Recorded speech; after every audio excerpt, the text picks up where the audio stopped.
दोस्तों, तो आखिरकार केरल में नए मुख्यमंत्री के नाम का ऐलान कर दिया गया। कांग्रेस ने अब से थोड़ी देर पहले प्रेस कॉन्फ्रेंस करके वीडी सतीशन का नाम का ऐलान किया और कहा कि यही सीएलपी के लीडर होंगे, कांग्रेस लेजिस्लेटिव पार्टी के लीडर होंगे। तो मुख्यमंत्री का नाम तय हो गया है, वीडी सतीशन नए मुख्यमंत्री होंगे। बात ये थी कि केसी वेणुगोपाल क्लोज थे राहुल गांधी के, दिल्ली में पिछले 7-8 साल से हैं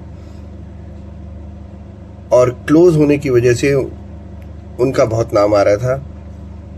लेकिन V D Satheesan grass root level पर कार्यकर्ताओं से जुड़े हुए थे और बड़ी मेहनत से उन्होंने ये चुनाव जीता, अपने दम पर, अपने नाम पर, अपनी कप्तानी में।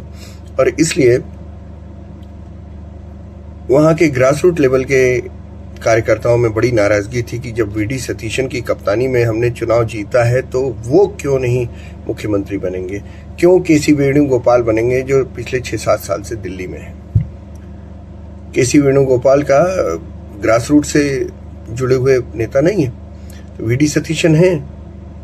तो इस वजह से दिल्ली में बैठे कांग्रेस के आला कमान को ये लगा कि अगर ऐसा हुआ, अगर केसी वेणुगोपाल को चीफ मिनिस्टर बना दिया तो शायद वो उन्हें जिस उपचुनाव में जीतना है, एमएलए बनना है, वो भी हार जाएंगे, क्योंकि कार्यकर्ताओं में रोष बहुत ज्यादा था।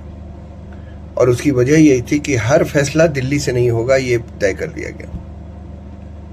नाराजगी इस बात को लेकर थी कि जिस आदमी की कप्तानी में आपने चुनाव लड़ा, आप चुनाव जीते, जिस आदमी ने ये तक ऐलान कर दिया था कि अगर मैं इस बार कांग्रेस नहीं जीती, एलडीएफ नहीं जीता, यूडीएफ नहीं जीता, तो मैं राजनीति से संन्यास ले लूंगा। इस तरह का ऐलान कोई कर सकता है क्या? केसी वेणुगोपाल जैसे लोग संगठन में बैठकर यहां चाटुकारिता कर, राहुल गांधी के क्लोज होकर जो चाहे वो पालें। लेकिन अगर ग्रास रूट लेवल का जो आदमी है, एक एक कार्यकर्ताओं को जानता है, नाम से जानता है, वो आदमी अगर आपको चुनाव जिताता है तो आप उसे चीफ मिनिस्टर क्यों नहीं बनाएंगे? ये सवाल इस बार खड़ा हुआ। तो इस तरह लगभग 10-11 दिन बाद कांग्रेस को उसी व्यक्ति को चीफ मिनिस्टर बनाना पड़ा, जो व्यक्ति जिसकी कप्तानी में चुनाव जीता था कांग्रेस ने। अब ये देखेगा आगे आगे क्या होता है, क्योंकि केसी वेणुगोपाल इस बात से तो खुश होंगे नहीं, इसलिए इनके चहेते जितने भी विधायक हैं वहां पर 40-45, वो सारे के सारे प्रॉब्लम क्रिएट करेंगे वीडी सतीशन के कामकाज में। अब ये सतीशन की काबिलियत पर निर्भर करता है कि वो कैसे उन्हें अपना बना लें। कोशिश तो वो करेंगे ही, लेकिन हाँ, ये एक बात की चर्चा और करनी जरूरी है, वो ये थी कि IUML जो अलायंस का पार्टनर है कांग्रेस का, उसने भी धमकी दे दी थी कांग्रेस को कि अगर वीडी सतीशन नहीं बने तो हम बाहर चले जाएंगे, हम अलायंस हमारा टूट जाएगा। यानी वीडी सतीशन से उनकी अच्छी बनती थी और इसी अच्छी बनने की वजह से तो सबने इलेक्शन जीता है।